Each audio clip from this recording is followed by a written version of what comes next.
Bueno, vamos a seguir con nuestro estudio de Juan, con la porción, con la parashá Mijatá, que es capítulo 9 y capítulo 10. Ya hemos hablado del capítulo 9. Mijatá significa ¿quién pecó? Es la pregunta disparadora del capítulo 9, donde los discípulos que aparecen al principio del capítulo 9, después desaparecen, le preguntan ¿quién pecó? Este o sus padres, para que el ciego haya nacido ciego. Entonces genera una cuestión medio filosófica, típica de la época, típica del pensamiento que habíamos dicho deuteronomista, ¿sí? De que si acá hay una maldición, entre comillas, que es la ceguera, tiene que tener una causa. No puede ser sin causa. Y Yeshua le cambia, fíjense cómo es sutil Yeshua en cambiar la propuesta de decir, bueno, busquemos culpables, busquemos hacia atrás, busquemos la raíz de esto. Y Yeshua dice, no busquen por ahí, sino que ¿para qué? No el quién, sino el para qué. Para que las obras de Dios sean manifiestas en él. ¿Sí? Y esto es una gran lección para nuestra vida. ¿Por qué nací petizo? ¿Por qué nací lungo? ¿Por qué nací asá? ¿Por qué tengo pelo lacio? ¿Por qué tengo rulos? ¿Sí? ¿Quién tuvo la culpa? ¿No? ¿Por qué nací en Argentina? Alguno dirá. ¿Por qué? ¿No? No, ¿para qué? ¿Para qué? No es por qué, no es quién, ¿sí?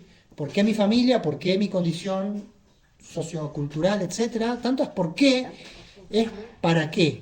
Desde donde yo estoy, Dios siempre nos puede guiar o llevar a más. Esta es la propuesta de Yeshua del capítulo 9. ¿Sí?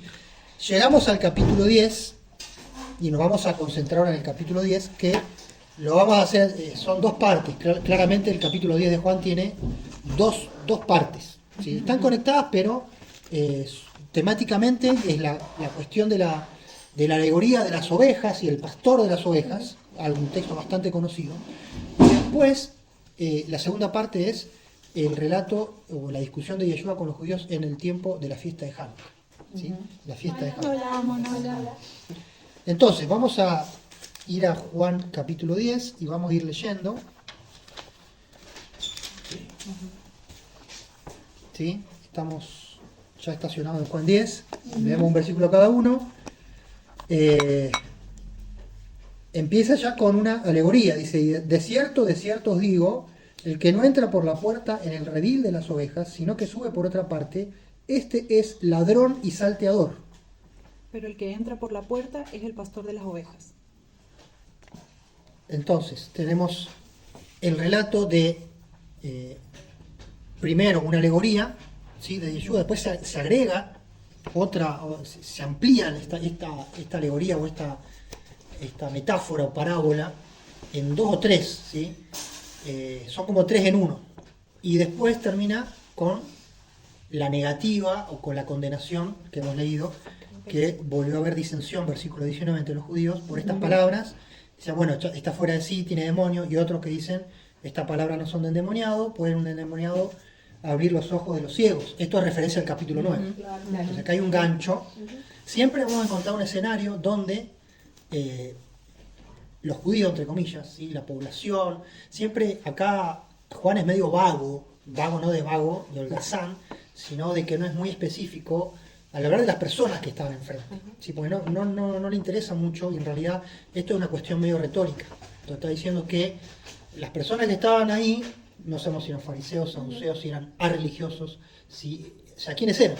Pero no importa, hay un grupo, hay un contrapunto entre Yeshua, no los discípulos, porque no están, vuelven a no aparecer los discípulos, ¿sí? Vuelven a estar ausentes, entre un Yeshua medio solitario, que habla alegorías, y gente que no le entiende. Gente que no lo entiende. Gente que cuanto más lo intenta razonar, peor le va. Entonces tenemos que entender esto en línea con la idea del escritor. La idea del escritor es, no hay que darle vueltas a Yeshua, hay que creer en Yeshua. ¿Se dan cuenta? No hay que darle vueltas, no hay que tratar de teorizar o buscar, sino entender y someterse a su liderazgo. Entonces, vamos volvemos entonces sobre el capítulo 10 al inicio, desierto, ¿sí? A veces esta expresión desierto es amén, amén, ¿sí? O en verdad, ¿sí? Y empieza a hablar de la parábola o del concepto del redil de las ovejas, ¿sí? Del redil, ¿qué es un redil?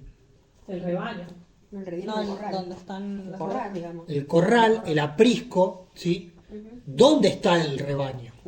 ¿Bien? de un lugar físico. Para mí siempre ha sido Estoy enterando. Me estoy enterando pensaba que que eran vendría siendo. Fíjense lo que es el versículo 6. Esta alegoría les dijo Jesús, pero ellos no entendieron qué era lo que les decía. Esto es importante, porque está diciendo claramente que Yeshua le estaba hablando a estas personas en alegorías, ¿sí? Alegorías, que no es lo mismo que parábola. ¿Está bien? No, o sea, esta palabra alegoría aparece muy pocas veces en el Nuevo Testamento, 5 veces nada más, 4 veces en el Evangelio de Juan y una en 2 Pedro hablando del proverbio, el proverbio de que el perro vuelve al vómito, etc. Que no sería una alegoría sino un proverbio. Esta palabra se usa para proverbio o alegoría, significa, en griego es paroimian, ¿sí? De par, ¿sí? El prefijo par siempre significa como al lado, ¿sí? Sería como camino de al lado. Camino de al lado. Yo tengo un camino y al lado tengo otro. ¿Sí? Yo tengo la realidad, la cuestión material, mi vida, la única vida que tengo. Y después al lado yo tengo un camino que es la alegoría. ¿Sí? Donde yo puedo hacer una metáfora del camino. Tengo mi vida y tengo una metáfora de mi vida. Entonces yo soy un ser humano, pero puedo ser una oveja. Y Yeshua, pero puede ser pastor. Cuando yo me voy al camino al lado, ¿sí? El camino al lado es un modelo del camino real. No lo puede suplantar. ¿Está bien? A veces estamos tentados a suplantar, porque no nos gusta nuestra vida real, entonces me hago una vida paralela. Eso se llama psicosis. ¿Ok? Cuidado. Película. ¿Sí? Película. Entonces, ahora, para entender la realidad, a veces yo necesito correrme a un camino de al lado, y esa alegoría, si yo me veo como oveja pastor, puedo entender ciertas cuestiones de la relación con Dios a través de un ejemplo conocido, y después vuelvo, pero yo tengo que hacer una transformada de ida y de vuelta. El ser humano se transforma en oveja, y Yeshua se transforma en pastor, y ahí sucede algo, que es la relación, después yo tengo que volver. ¿Está bien? Esto se usa mucho en distintos campos, se usa mucho en las ciencias. Yo no lo puedo resolver acá, bueno, lo cambio, lo resuelvo acá y después lo traigo. Pero siempre hay un camino de ida y vuelta. ¿Está bien? Entonces, es interesante, ¿por qué? Porque el propio autor del Evangelio está, de alguna forma, sincerándose, o de alguna forma, es consciente de que la presentación de Yeshua que está haciendo el Evangelio es una presentación alegórica. No solamente, o sea, Yeshua está hablando en alegoría a las personas. Y esta palabra alegoría aparece 4 veces. Cuando llegue la última cena, en algún momento los discípulos van a decir, ahora no nos hablás por alegoría, ahora nos hablás claramente.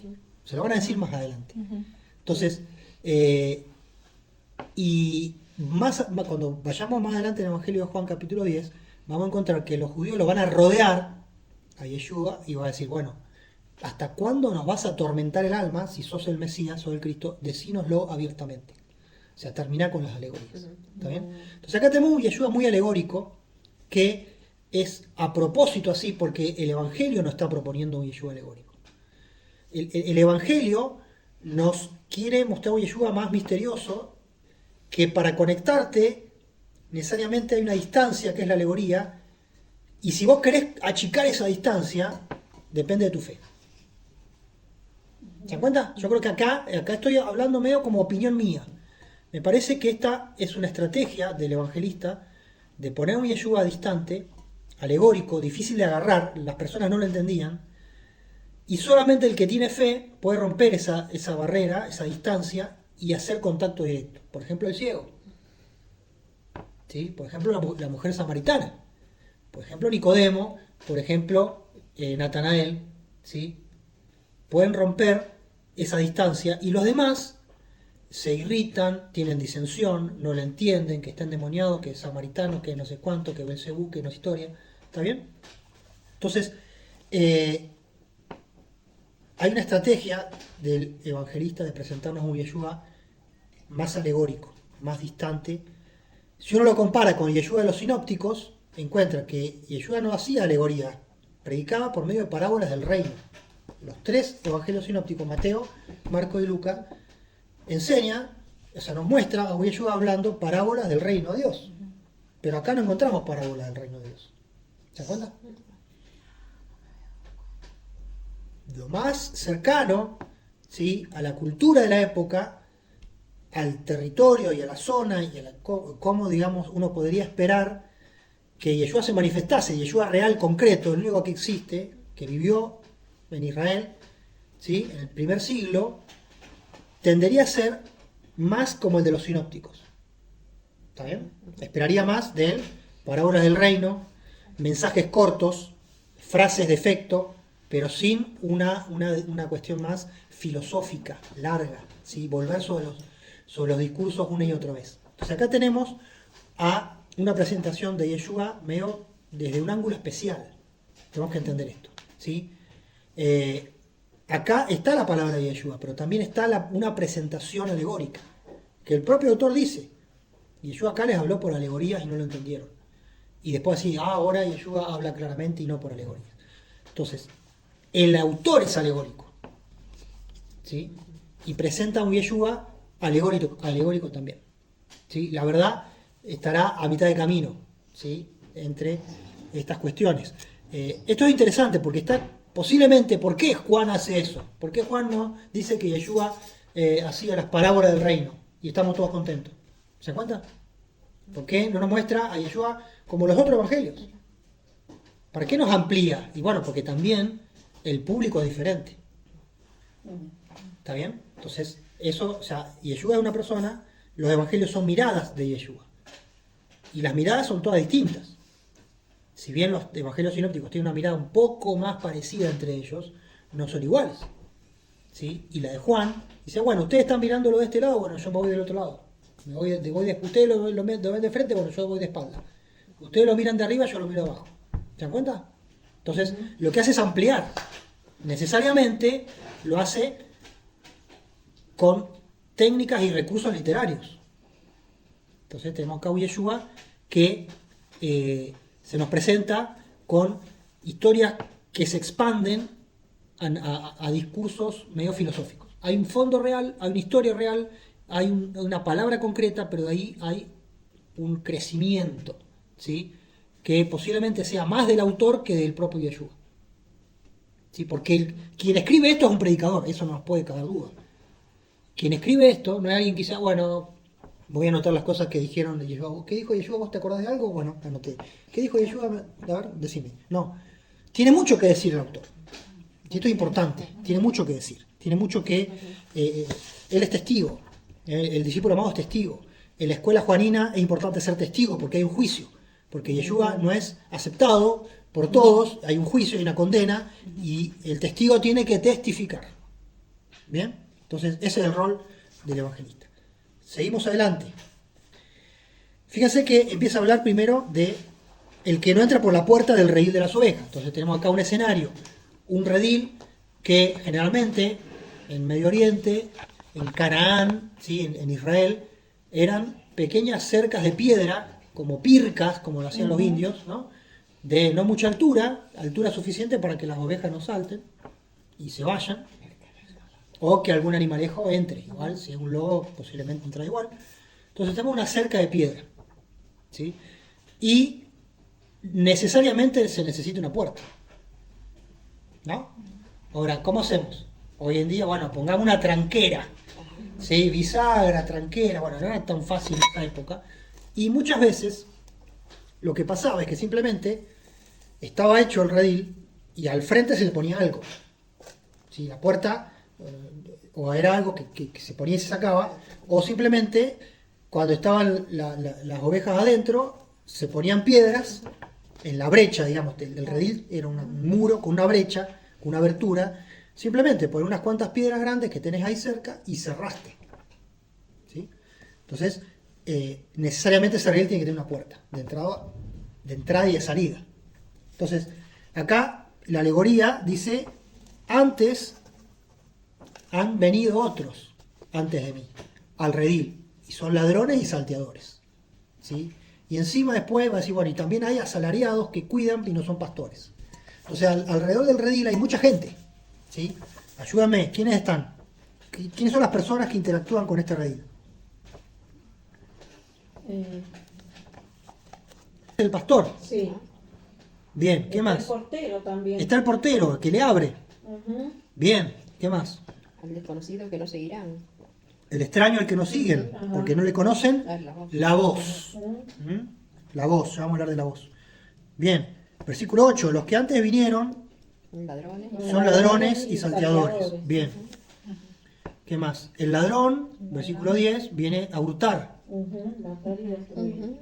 El buen pastor, no cualquier pastor, el buen pastor Ujú. da su vida por las ovejas. Pero el asalariado, que no es pastor, porque no es dueño de las ovejas, por eso es asalariado, alguien le paga para que cuide, ve el lobo y se va, ve el peligro y se va. Bien, entonces, acá tenemos varias personas y solamente, o sea, ¿cuál es la diferencia del pastor? El pastor tiene una voz reconocible por las ovejas. ¿Sí? Entonces, el pastor se manifiesta por la voz, que es la palabra. Interesante, fui a investigar esta palabra voz, que se llama, está en griego, phonen. Ajá. ¿Sí? Fonoaudiología, fono, fonen, Fonética. ¿sí? Fonética. Implica sonido, voz, ¿sí? Un fonema, El timbre de la un voz. timbre de voz, Ajá. pero tiene una connotación espiritual, implica acá autoridad, implica familiaridad, ¿sí? Porque dice que la voz, conocida, no conocida, vínculo, la voz es algo que nos distingue. Nos acordamos de las voces de las personas, de nuestra familia, seres queridos, etcétera, personas que conocemos, le conocemos la voz, ¿sí? Entonces no es simplemente palabras sueltas, Ujú. sino que hay como una identidad, hay una identidad que se manifiesta en la voz. Ah, tiene voz, o sea, me gusta su voz, no me gusta, tiene autoridad, lo que quiera, ¿sí? Pero hay una familiaridad. Las ovejas escuchan y reconocen. Entonces, el vínculo se da por la voz. Esta palabra fonen o voz o relacionado aparece en el Evangelio de Mateo 8 veces, en Marcos 7 veces, en Lucas 15 veces y en Juan 15 veces. Es una palabra que aparece en Juan y aparece en Lucas. En Hechos, que es escrito por Lucas, aparece 27 veces. Y en Apocalipsis, que es de la escuela juanina que decimos, 55 veces. ¿Está bien? Entonces es un tema importante, la voz. Cuando uno va al Apocalipsis, ve que la voz Sí. es una voz de autoridad. ¿Sí? Sí. Una voz que lo llama, Juan, subí acá, te voy a mostrar. ¿Sí? Una voz que en los cielos hay muchas voces. Hay voces celestiales, los ángeles, los truenos, todos hablan. ¿Sí? Entonces, acá son manifestaciones de la autoridad de Dios. Y Lucas, ¿por qué en Lucas y en Hechos usa tanto también la palabra voces? Porque también tiene una inclinación, por ejemplo, Lucas tiene una inclinación a la angeología. ¿Sí? En Lucas ves ángeles, te das vuelta y encontrás un ángel. ¿Está bien? En Hechos lo mismo. Entonces, son formas de darle espacio a la voz de Dios. Es la voz de Dios, a través de un ángel, a través de Yeshua, a través de una visión. ¿Sí? Entonces, es una forma de poner lo divino o darle autoridad, ¿sí? Sintetizar que está presente, digamos, lo superior, lo divino, lo celestial. ¿Sí? Entonces, esa voz encarna generalmente la autoridad divina, sea de Dios, sea la voz que se escuchaba, por ejemplo, Yeshua, cuando es bautizado, dice que vino una voz, ¿o no? Este es mi hijo amado. Sí. Una voz, ni siquiera tenía, o dice, bueno, vimos una paloma, o sea, pero una voz. Entonces habla de esta cuestión de la autoridad de Dios en medio de lo terrenal. Entonces el pastor tiene una voz especial, y con esa voz guía a las ovejas, tiene relación con las ovejas, y va a llamar a otras ovejas que no son de ese redil. ¿No? Porque él es el buen pastor y va a buscar, no solamente cuida y da su vida por esas ovejas, sino que va a ir a buscar otras ovejas y habrá un rebaño y un pastor. ¿Está bien? Entonces, esto, muchos ven acá una alusión a gentiles acercándose al Evangelio. ¿Sí? ¿Quiénes son estas otras ovejas? Son ovejas que no están cerca, están lejos. Son ovejas que no están en este rebaño. Entonces, para eso tenemos que decir, bueno, ¿qué es este rebaño? ¿Qué es este redil? ¿De dónde salió esta alegoría? ¿Qué les parece? La inventó Juan, estaba presente, ya era algo previo, ¿sí? Yo creo que ustedes, Los profetas. los profetas, sí, hay una raíz para todo esto. Entonces, si nosotros vamos a la raíz, vamos a entender mejor qué está en discusión, porque es como un lugar común, ¿sí? Un lugar común para los oyentes, un lugar común para la cultura, ¿sí? Para la cultura judía y para la cultura de la zona. No estoy haciendo una alegoría o una metáfora sobre algo nuevo, sobre algo inédito, sino estoy cayendo en un lugar común que ya fue trabajado. Ese camino de al lado ya fue trabajado previamente y posteriormente y de distintas formas. ¿Está bien? Entonces vamos a encontrar algo de esto en la literatura antigua, en los profetas y posterior, Talmud, etc. Entonces hay un concepto acá y este concepto es primero el del redil. Hay que entender el redil. ¿Qué es el redil? ¿Sí? Bueno, el redil es una metáfora, se los voy adelantando, es una metáfora de la religión, es una metáfora de la Torá. La Torá, o la religión, digamos, hebrea, el judaísmo, la interpretación de la Torá, genera una cerca. ¿Sí? Los mandamientos fariseos son una cerca de protección. ¿Está bien? Entonces, tenemos que entender la metáfora a partir de un grupo, que son las ovejas, que es el pueblo, ¿sí? Eso es bastante fácil de entender. Tenemos un redil, que es un contenedor que le da protección al pueblo, ¿sí? Porque si la oveja es del pueblo, el redil le da protección al pueblo, lo contiene. Si no, las ovejas estarían como descarriadas, ¿sí? Y si están descarriadas, tiene que ir alguien a buscarlas, porque están perdidas. Entonces, si hay algo que las protege, es el redil. No están perdidas, están custodiadas, están protegidas. Entonces, el redil es la Torá, el redil es la religión. A su vez, el pasto está afuera del redil. ¿Se dan cuenta? El pasto está afuera. Adentro le puedo tirar como los fardos de alfalfa, se lo tiramos por arriba del redil y pueden comer ahí si alguien le da. Pero los pastos, que es de lo que se alimenta la oveja, está afuera. Eso a su vez genera la necesidad de una puerta. ¿Por qué? Porque ahí empieza la dinámica de entrar y salir. ¿Se acuerdan que dijimos entrar y salir? Jehová guardará tu entrada y tu salida desde ahora y para siempre, Salmo 121. Entonces, no podemos estar eternamente adentro, ni eternamente afuera. Entonces, hay una dinámica. Pues a mí siempre me llamó la atención, desde que leo la Biblia, de pequeño, el versículo, ya lo vamos a encontrar, versículo 9. ¿Sí? Yo soy la puerta, el que por mí entrare será salvo. Y después dice, remata el versículo, entrará y saldrá y hallará pastos. Y digo, pará, acá hay algo que no da. Pues si es la puerta, yo entro por la puerta. Claro. Chao. No es que ¿por qué tengo que entrar y salir? ¿No? Entonces, este entrar y salir, que lo encontramos en distintos lugares en la Biblia, porque lo hemos visto en Salmo 121, y vamos a ir ahora enseguida a Miqueas, que es la posible raíz de toda esta historia. Si yo tengo pasto de un lado y tengo redil del otro, en el medio tengo una puerta, el sentido de circulación es doble. Entonces yo me imagino, nosotros nos cuesta más, porque las personas de la época la sacaban clarito, o sea, nadie tenía que explicarle nada, entrar y salir, porque obvio, a la noche, supongamos, a la noche, las ovejas están en el redil guardadas, con pastor, todo cerrado, la puerta cerrada. De día tienen hambre las ovejas. El pastor o el portero, alguien abre la puerta, las ovejas salen, van al pasto, se pasan todo el día en el pasto, en el agua, donde sea, a la tarde vuelven, ¿sí?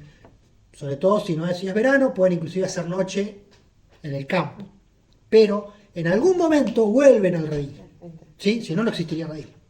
¿Se dan cuenta? Entonces, esto es muy interesante. ¿Se dan cuenta? Es muy interesante.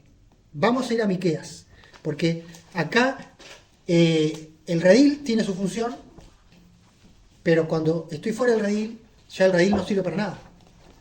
No tiene potestad sobre mi vida el redil si yo no estoy en el redil. ¿Quién tiene potestad? El pastor.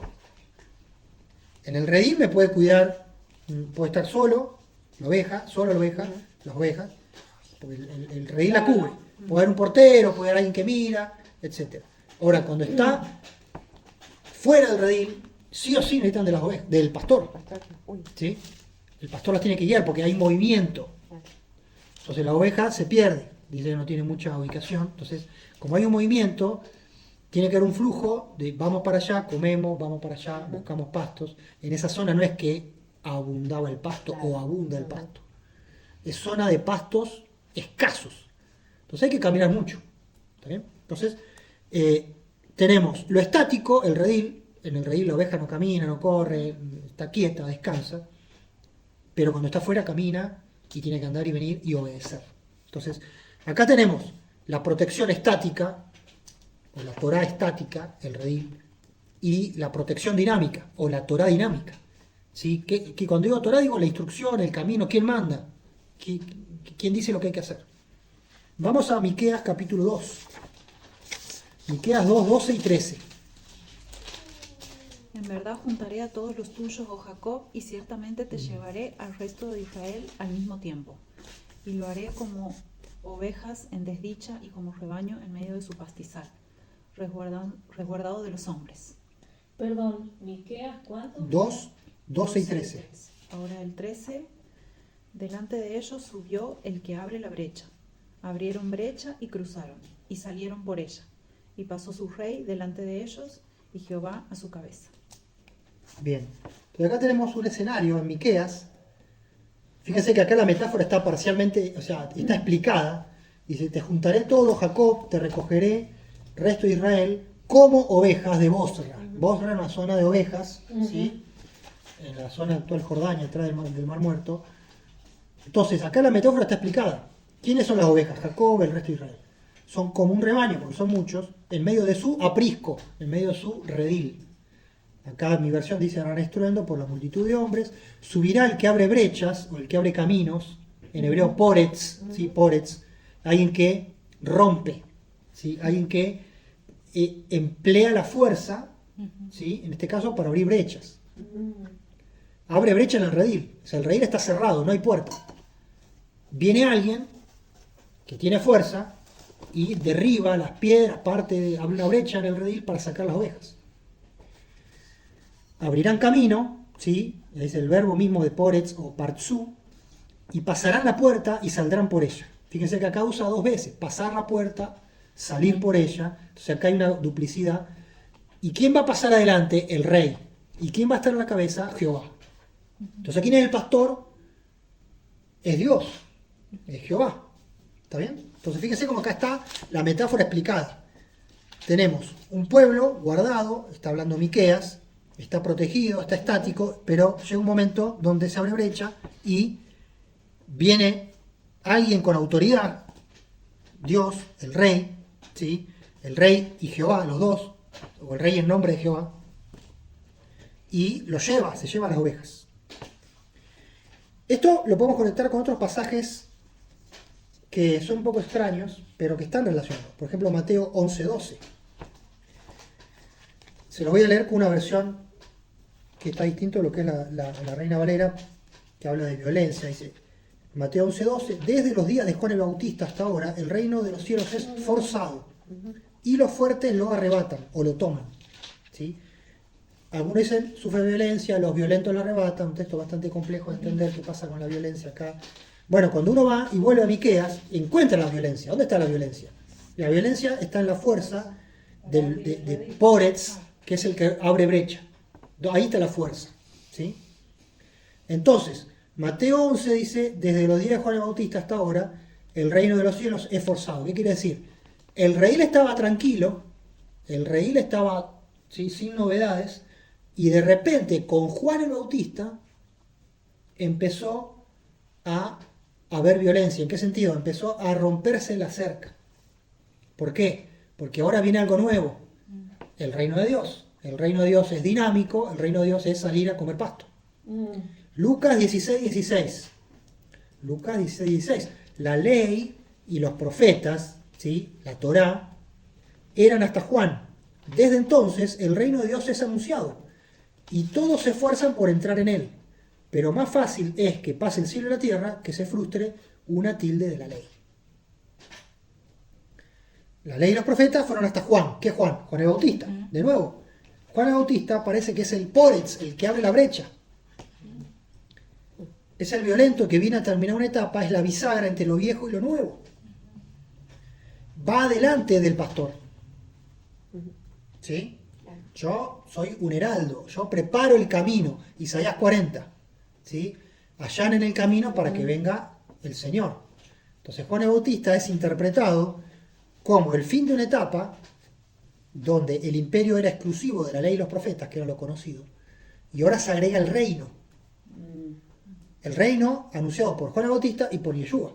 Yeshua el pastor y Juan el Bautista el que hace el trabajo sucio, el que abre la brecha, ¿sí? El que se ensucia las manos. Pero termina el remate de Lucas 16, pero más fácil es que pase del cielo a la tierra que se frustre una tilde de la ley. Entonces dice, bueno, no se entusiasmen, que esto no significa que porque viene el reino es el fin de la ley. Entonces, cuando yo rebobino y vuelvo a Miqueas y vuelvo al redil y a este entrar y salir, lo entiendo, porque digo, claro, el redil no es que ya no sirve para nada. El redil tiene su lugar, pero cuando las ovejas salen a pastar, el redil pierde su foco y las ovejas están siendo cuidadas por el pastor. La autoridad es el pastor, ¿sí? Entonces, lo que era la protección estática, que era la Torá, la religión, la vida de fe, ahora es lo mismo, pero dinámico en obediencia al pastor. ¿Se dan cuenta? Ahora, las ovejas necesitan entrar y salir, porque llega un momento que va a tener que descansar. No puede estar comiendo eternamente. No puede estar eternamente en el campo. Es verano, va a entrar en invierno, va a haber nieve. Entonces, va a ser tiempo de entrar y tiempo de salir. Y esto lo dice Lucas, porque dice, bueno, ahora es el reino, pero la ley no es que dejó de ser válida. Ni una jota ni una tilde se va a frustrar de la ley. Y Yeshua mismo dice, no vine a abrogar la ley. Y eso está en Mateo 5. ¿Sí? Mateo 5:17, no piensen que he venido a abrogar la ley y los profetas. O sea, la cerca del redil. No vine a destruir la cerca del redil. Simplemente vine para abrir una brecha, para sacar a las ovejas que necesitan comer. Por eso dice el pastor, yo soy el buen pastor, el ladrón no viene para hurtar, matar y destruir, yo he venido para que tengan vida y la tengan en abundancia. Eso sería sacarlos a pastos verdes, ¿sí? Como el Salmo 23, Jehová es mi pastor, en delicados pastos me hará descansar, junto a agua de reposo, ¿sí? Me pastoreará. Entonces, hay una dinámica donde quien se hace cargo de la autoridad es el pastor, es Yeshua, pero que él no es contrario a la Torah, sino que él encarna la Torah. Fíjense, no piensen que he venido a abrogar la ley y los profetas. Mateo 5:17. 4 versículos después, Mateo 5:21.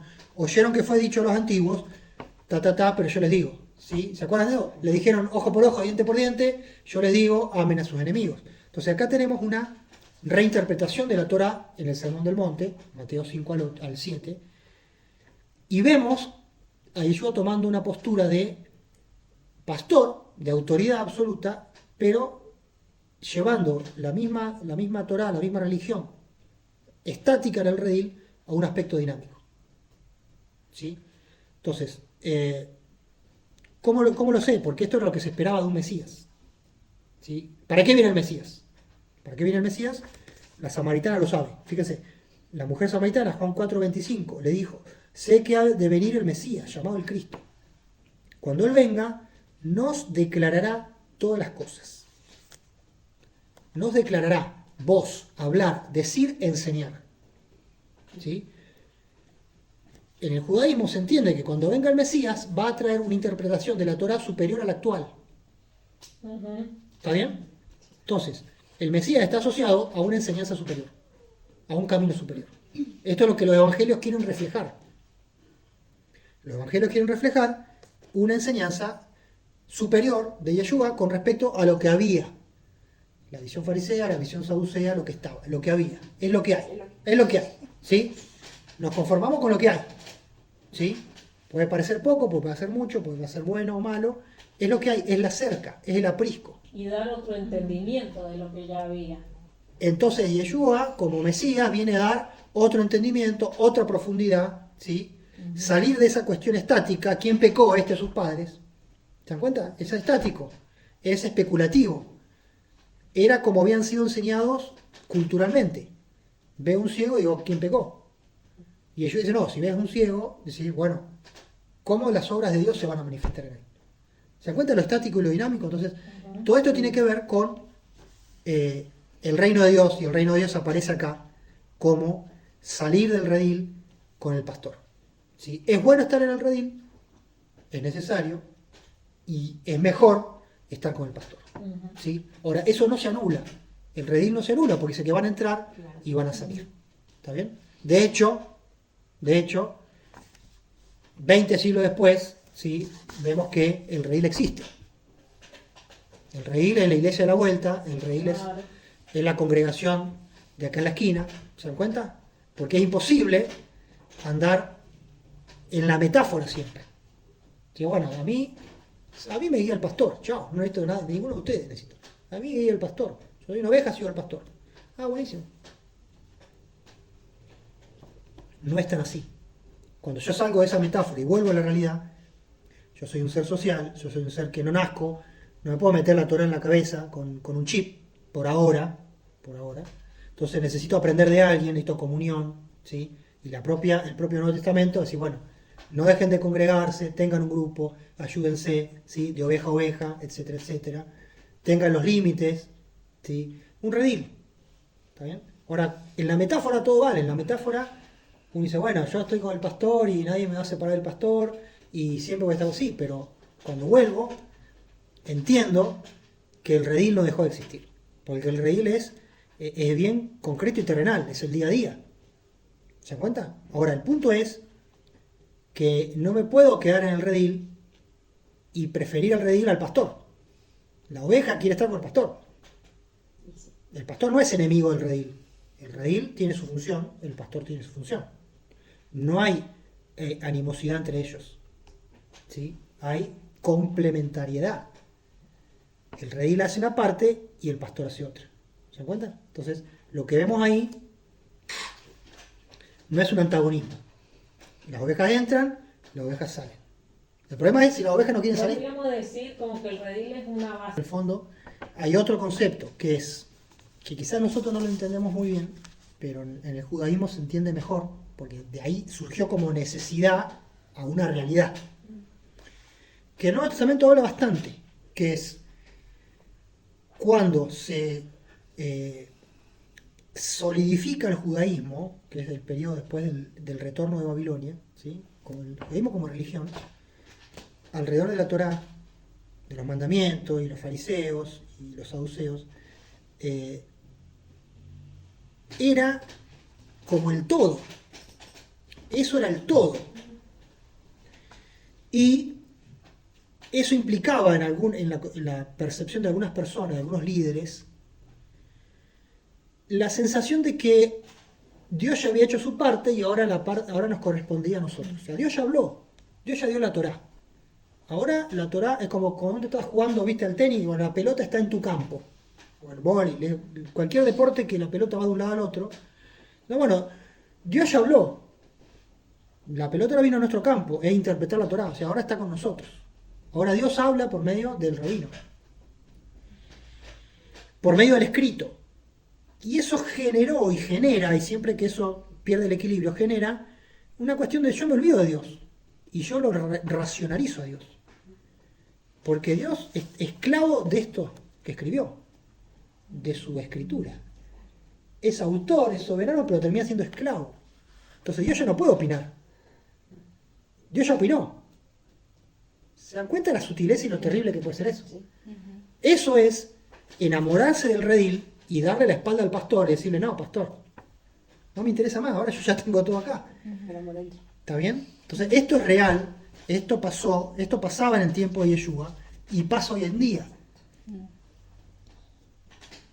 Cuando yo racionalizo a Dios, lo dejo afuera, digo, bueno, Dios es esto, es lo que está acá.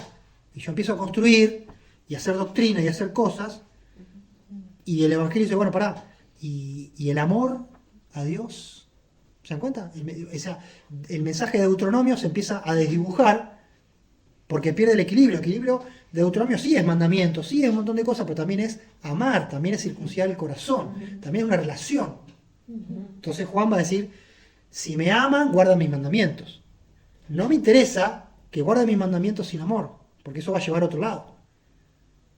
Y la gran comisión de Juan va a ser, ámense para que el mundo crea. Entonces, amor a Dios, amor al prójimo, las cartas de Juan, o casualidad, tienen el mismo tema. Donde está la famosa frase, Dios es amor. Y amor que representa, digamos, el resumen o simplifica una relación con Dios, una relación personal. Una cuestión de reconocer a Dios como ser superior, reconocer y tener una actitud hacia Él, y no simplemente un encierro donde yo me quedo en mí mismo y en lo que yo construyo, de espaldas a Dios. ¿Está bien? Entonces, eso es lo que está, esta tensión es la que está. Dice, bueno, la ley y los profetas eran hasta Juan. Ahora viene otra cosa nueva, ahora viene un refresco. ¿Sí? Ahora viene un refresco porque el redil la atmósfera en el redil se había puesto pesada. ¿Sí? Ese es el punto. Entonces acá el buen pastor nos quiere devolver el equilibrio, ¿sí? El equilibrio que está en Deuteronomio, que es la base de la Torá, que es la base del Antiguo Testamento. Ahí está el mensaje, ahí está el resumen de la cosmovisión y de la teología previa de Yeshua, está ahí, Deuteronomio. Pero si yo no sigo, si no aplico las dosis como me dice, me va a ir mal. ¿Está bien? Entonces, la dosis, la receta tiene que ser bien aplicada. Y acá es una combinación de redil y pastor. Si yo me quedo solo con redil, está mal aplicado. Si yo me quedo con pastor, está mal aplicado. Necesito entrar y salir. Entonces, esta es un poco la postura de Juan, tratándonos de... Ahí sí, uno vuelve y dice, entonces los judíos, que no lo entendían, o los fariseos, estaban cerrados en su redil, estaban metidos en su frasco y no lograban ver esto, que tenían que salir a los espacios abiertos. Que el Shabbat, por ejemplo, no es para pasarlo dentro de un redil donde no puedo hacer nada, ¿no? O sea, el Shabbat, esto no. Eso es un redil encerrado, y Yeshua va a ir a decir, bueno, abrámoslo, encontremos el equilibrio. Pero no quiere decir que Yeshua era anti-Shabbat. Yeshua quiere devolver el equilibrio a todas las cosas, sea el Shabbat, sea la Torá, sea la doctrina, sea las relaciones personales, etc. ¿Amén? Amén. Bueno, vamos entonces a la segunda parte, ¿sí? Que nos sitúa en Jerusalén. Sabemos por este indicador del versículo 22 que dice que se celebraba en Jerusalén la fiesta de la dedicación y que era invierno. Sabemos que Yeshua estaba en el templo, en el pórtico de Salomón, cuando tenemos esta discusión con los judíos, y hay un intento de apedrear y le dicen, bueno, te haces igual a Dios, ¿hasta cuándo nos vas a turbar el alma? Si sos el Cristo, decilo abiertamente. Y Yeshua vuelve a mencionar las obras, ¿se acuerdan lo de las obras que vimos en el capítulo 9? Y después termina que Yeshua se escapa y se va al otro lado del Jordán, donde había estado Juan bautizando. Posiblemente vaya y se encuentra con discípulos de Juan. ¿Sí? Vuelve a encontrarse con comunidades de discípulos de Juan. Hay un eco de este periodo histórico en otros evangelios. ¿Sí? Y algunos detectan que algunas enseñanzas de Yeshua están en sintonía o eran apropiadas a el lugar donde estaba, del otro lado del Jordán, ¿sí? Lo que hoy sería Jordania. Algunos lo ubican más al norte, ya cerca de los altos del Golán, bastante lejos de Jerusalén, donde había comunidades cercanas a Juan el Bautista, que serían de corte esenio. ¿Se acuerdan de los esenios, de la comunidad del Mar Muerto, por ejemplo? Había una corriente, que eran los esenios, que eran más firmes en su devoción a Dios, en su santificación, y estaban separados de la vida política, porque la condenaban.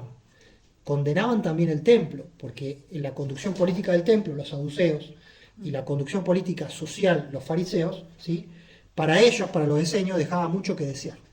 Entonces ellos eran un poco más, entre comillas, santificados, separados, tenían otra rigidez en buscar a Dios, ¿sí? Tenían otras formas más consagradas, inclusive semi-monásticas. Inclusive muchos de las corrientes monásticas cristianas se entiende que son heredadas de estos grupos, así que no fueron inventadas, sino que había una corriente a la cual pertenecería el propio Juan Bautista. ¿Bien?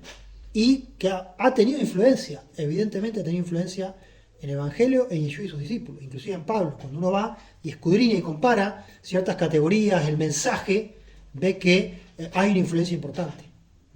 Pero bueno, fíjense cómo termina el capítulo hablando de Juan el Bautista, que nosotros lo encontramos haciendo todo un círculo, yendo a Miqueas, yendo a Mateo, a Lucas, donde aparece Juan el Bautista como el que abre la brecha, ¿sí?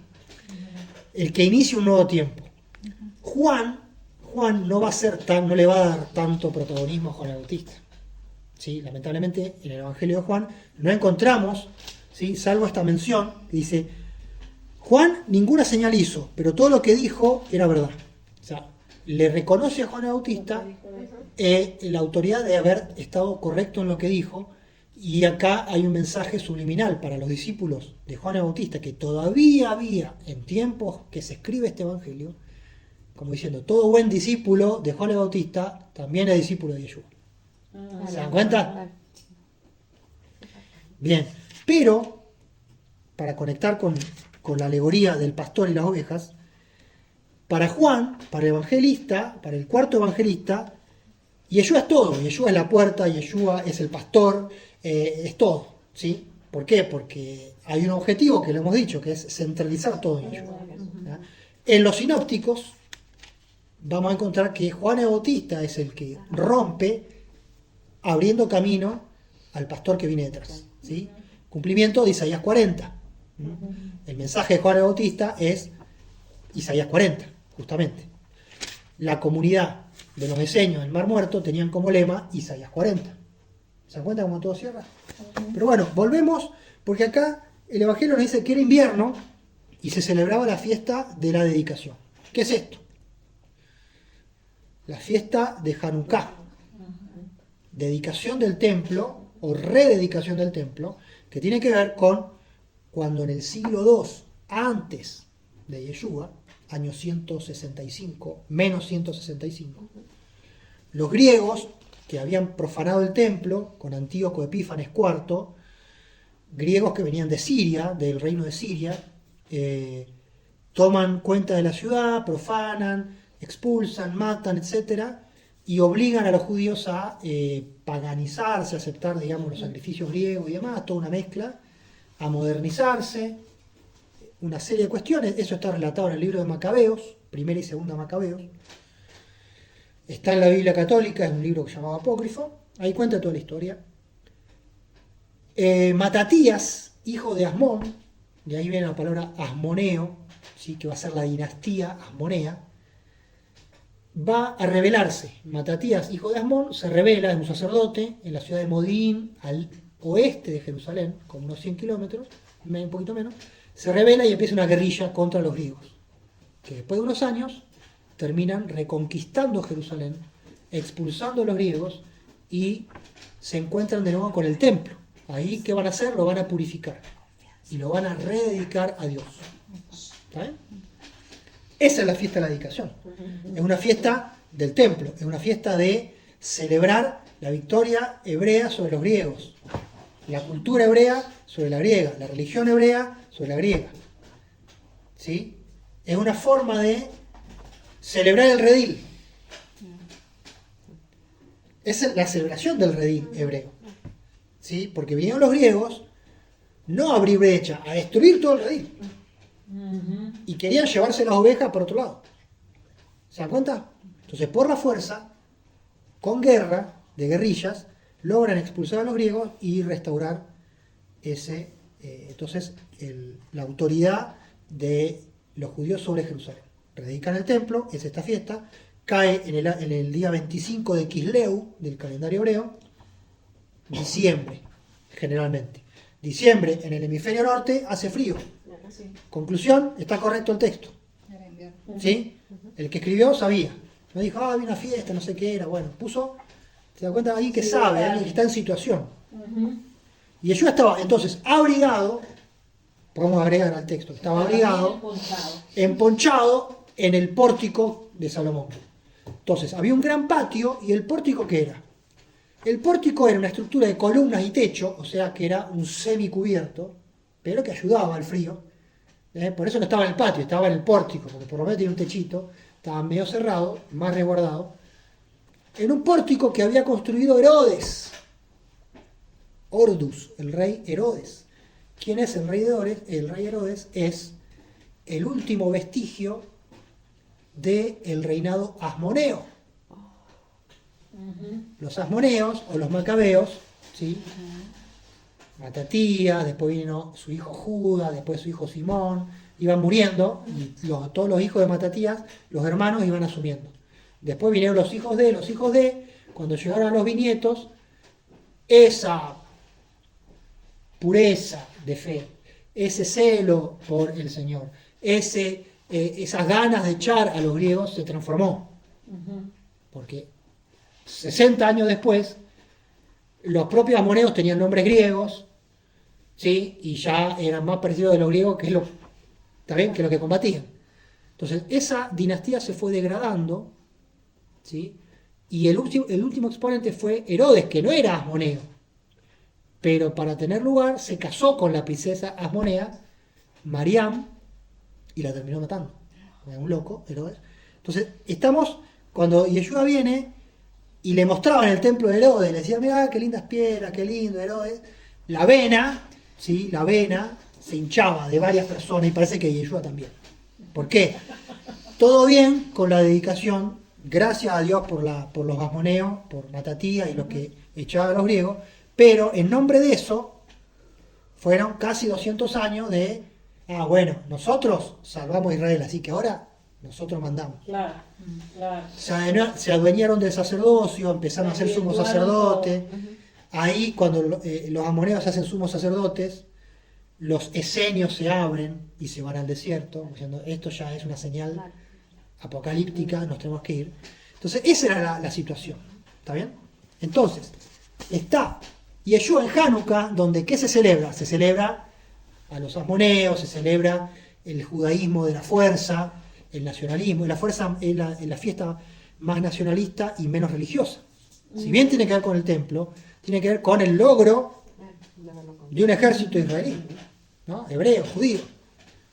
Hay un milagro, que es el milagro del aceite, de la menorá, etcétera, etcétera.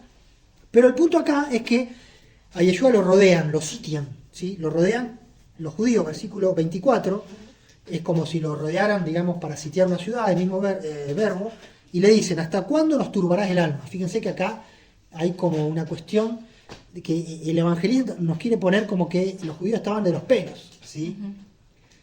Y que no podían más con Yeshua, ¿no? Entonces le dicen, ¿hasta cuándo nos vas a turbar el alma? Si eres el Cristo, dínoslo abiertamente, decínoslo abiertamente. Este abiertamente en griego es parresia, significa decínoslo de frente, ¿sí? De frente, con valentía. Se usa para algo valiente o para algo abierto y público, ¿sí? Que tienen las mismas implicancias. Yo puedo decir algo en secreto y sí, che, yo no soy el Mesías, mirá, fíjate. O yo me la banco, entre comillas, como se diría ahora, Claro. y digo de frente lo que soy. Entonces acá el texto nos lleva a que Yeshua es interpelado y dice, bueno, decirlo de frente. Yeshua vuelve a salir medio por la tangente, no, lo he dicho y no me creen, ¿sí? Acá hay un juego, acá el evangelista es un juego. Crean a las obras, ¿sí? Si no me creen a mí, creen a las obras. Todo esto es una cuestión medio retórica para seguir dando vueltas sobre el mismo asunto de que Yeshua habla por sus obras. Pero también es un poco como... Esta tensión entre los judíos que nunca termina, en todo el Evangelio, no se ponga nervioso porque va a pasar todo el Evangelio y esta confusión va a seguir. ¿Se dan cuenta? No es que se resuelve. Siempre el Evangelio de Juan nos está dando esto, ¿sí? Hay una incomprensión que es necesaria para, que es, digamos, es funcional al Evangelio, al mensaje. ¿Está bien? Entonces, ¿por qué? Porque el evangelista está en un escenario donde está convencido de que siempre, o sea que no todo el 100% va a aceptar su palabra, no el 100%, siempre va a haber oposición, siempre va a haber opiniones distintas, siempre va a haber alguien que no entienda, siempre va a haber alguien que vea las cosas de otra forma. Entonces, el evangelio dice, eso no es nuevo. Pasó, pasa y va a pasar, ¿sí? Y acá tenemos entonces la tensión entre la alegoría. Y acá los judíos dicen, bueno, decirlo abiertamente, basta de alegorías, no entendemos tus alegorías, ¿sí? Y Yeshua sigue hablando de alegorías, pues dice, yo hablo por mis obras, ¿sí? Empieza a hablar del Padre, ¿sí? Yo soy testigo del Padre. Esta palabra, fíjense qué interesante porque Juan la usa mucho, la escuela de Juan va a usar esta palabra parresia o parresía, no sé cómo es, esto de valentía, de frente, abiertamente, 9 veces en el Evangelio. 9 veces va a hablar de un Yeshua que juega entre lo secreto y lo abierto. Por ejemplo, capítulo 7. ¿Se acuerdan de la fiesta de Sukkot? Los hermanos le dicen, tenés que manifestarte, tenés que decir abiertamente para que todos crean. Y Yeshua dice, no, todavía no sube esa fiesta. Vayan ustedes, yo no voy. ¿Sí? Los demás lo obligan a Yeshua a manifestarse, a ser abierto.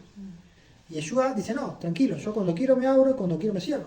Dice, no voy a la fiesta. Después va a la fiesta y el último día grita. Y abiertamente dice, el que cree en mí, ¿sí?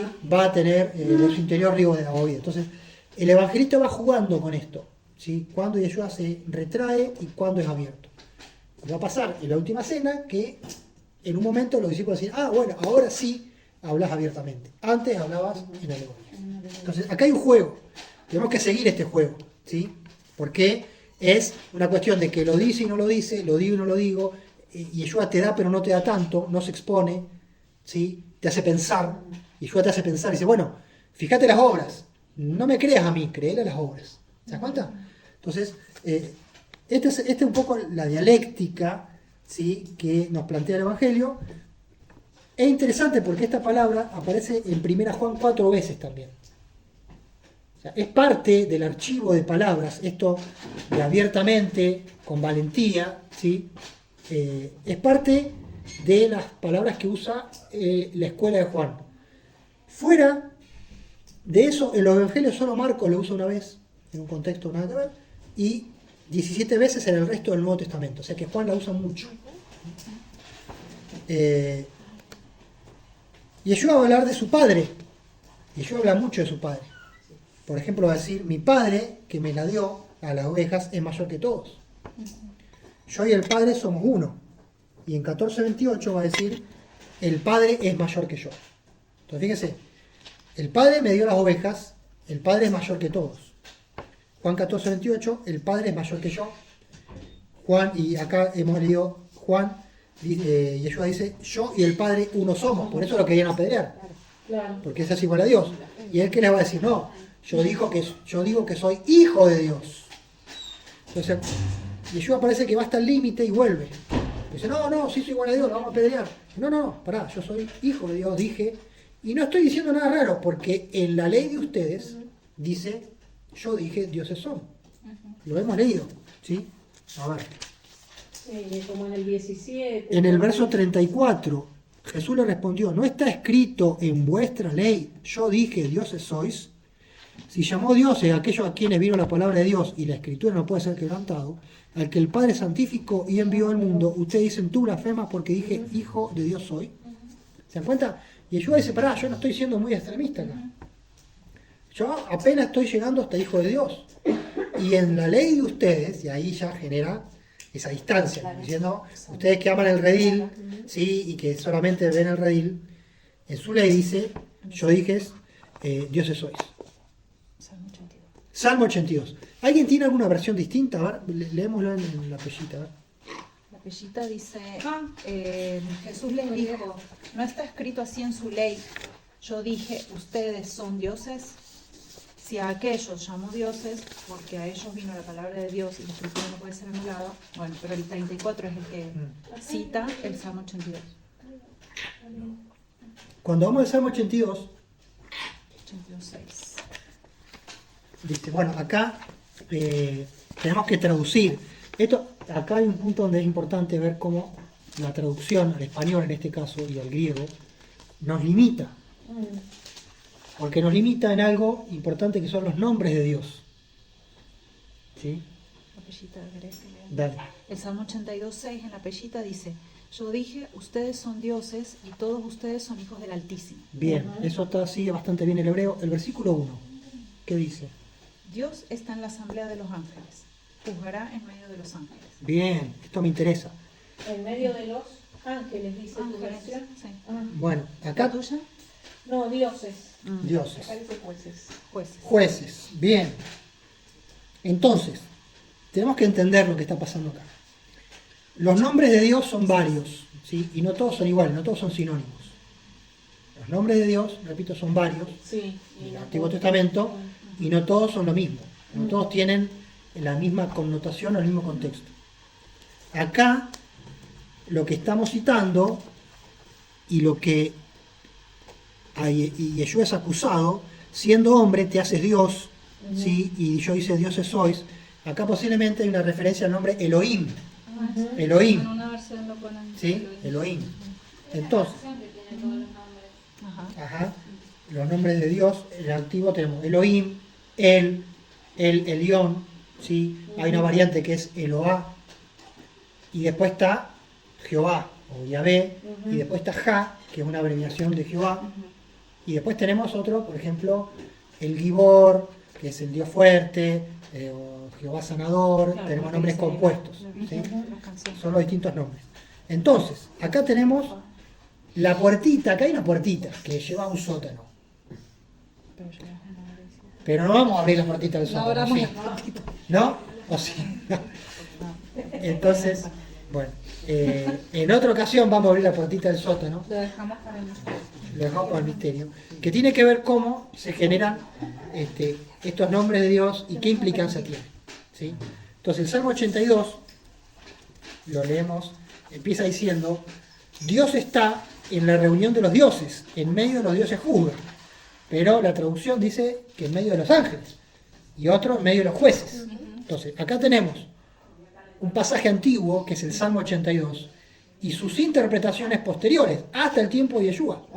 Entonces, pasaron muchos siglos donde estos conceptos se van perfilando hasta llegar a la interpretación que tiene Juan 10. En Juan 10 hay una interpretación, no es la única, ¿está bien? Ni siquiera es la original, que tiene que ver con aquellos por medio de los cuales vino la palabra, dice, ¿sí? Como que si fueran los intermediarios de la palabra. Esto podría indicar, por ejemplo, los ángeles que le trajeron la Torá a Moisés, según la tradición judía. Ah, Y por eso quizá la Pellita habla de ángeles. Pero en realidad, el Salmo 82 habla de personas que juzgan, como dice la versión de Marta. ¿Y cuál es el contexto? El contexto es que hay un Dios supremo que está como en su corte y le reprocha a sus jueces, ¿sí? Esos jueces son Bnei Elohim, hijos de Elohim, en el Salmo 82, les reprocha cómo ejercen justicia. ¿Sí? ¿Está bien?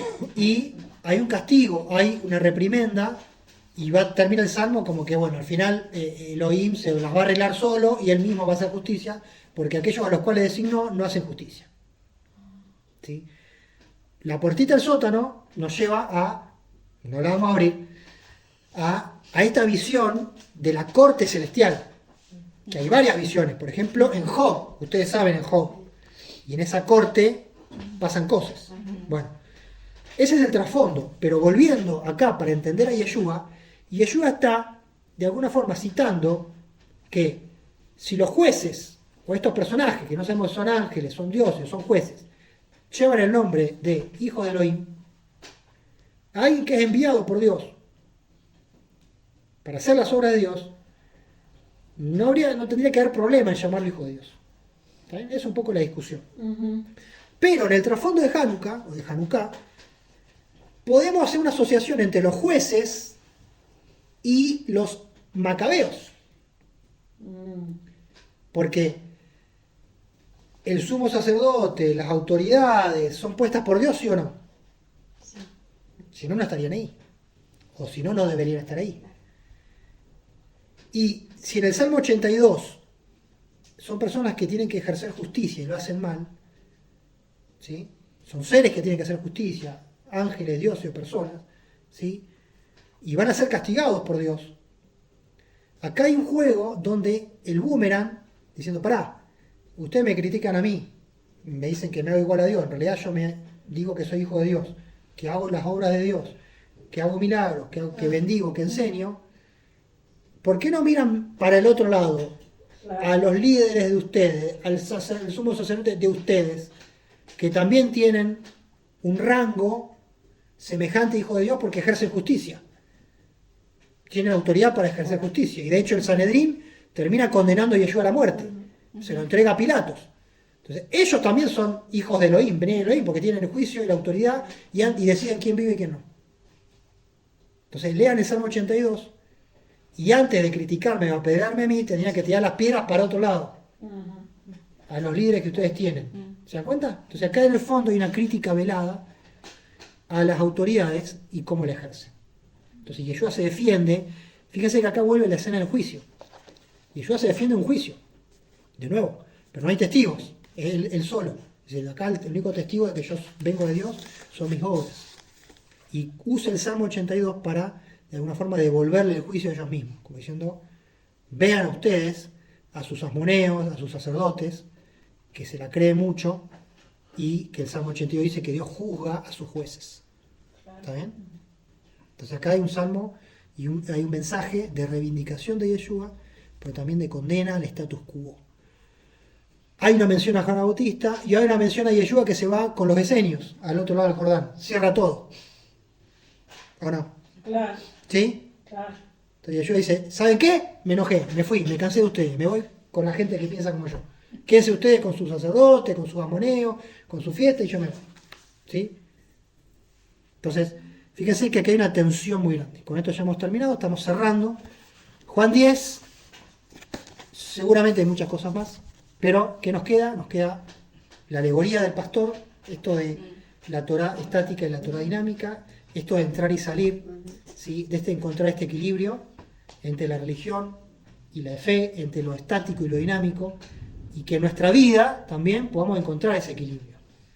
Que entendamos que no todo es religiosidad, no todo es estático, pero tampoco todo puede ser andar buscando pastos todo el tiempo, ¿sí?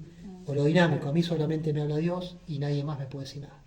¿Sí? Que encontremos en nuestra vida el espacio abierto que es tan necesario, ¿sí? Como grupo nosotros lo estamos disfrutando, estos pastos verdes, y entender esta relación con el contexto más rígido de la religión, de la fe, etc. ¿Amén? Amén. Que Dios bendiga su palabra y que pueda orientarnos y nosotros también podemos ser ovejas que seguimos al pastor siguiendo, buscando los buenos pastos. Amén. Amén.